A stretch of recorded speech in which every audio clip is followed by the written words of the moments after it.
After reading Dostoevsky's novel Crime and Punishment, one question kept popping into my mind. Why exactly does Raskolnikov kill the old pawnbroker and her sister?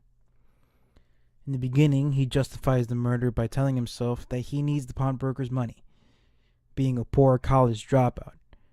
He also justifies it by telling himself that Alonia Ivanovna is a horrible, miserable person that swindles people out of their valuable things.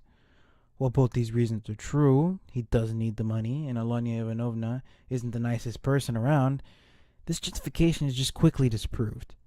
First of all, he didn't even steal that much money, and what he did steal, he buried under a rock.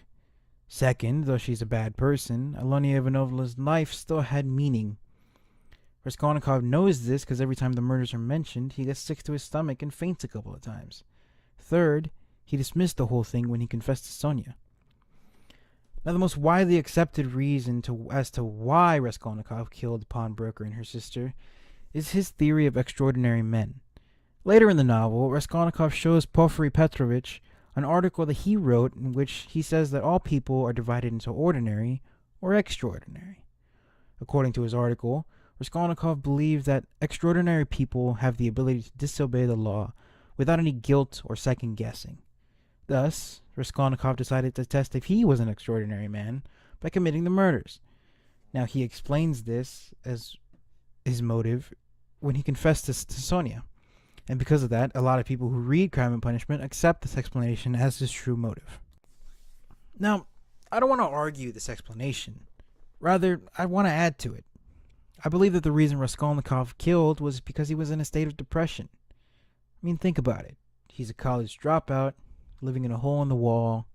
He has no money, no job, and to make matters worse, his sister is marrying a man she doesn't love for his money. He says in the novel that he was supposed to be a provider for his family, and because of his sister's marriage, he feels like he's failing in that, along with everything else. Feeling depressed and feeling like a failure, he used his theory to make himself feel better. If he could kill without remorse, then he could be an extraordinary man, and not a failure. When Raskolnikov finally confesses to the murders, his guilt and depression don't go away. If he was miserable and depressed because of the murders, those feelings should have gone away when he turned himself in.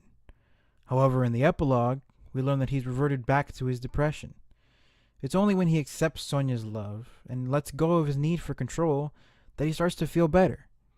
When he stops thinking about himself and how miserable his life is, and starts truly caring for someone else, that he's actually at peace.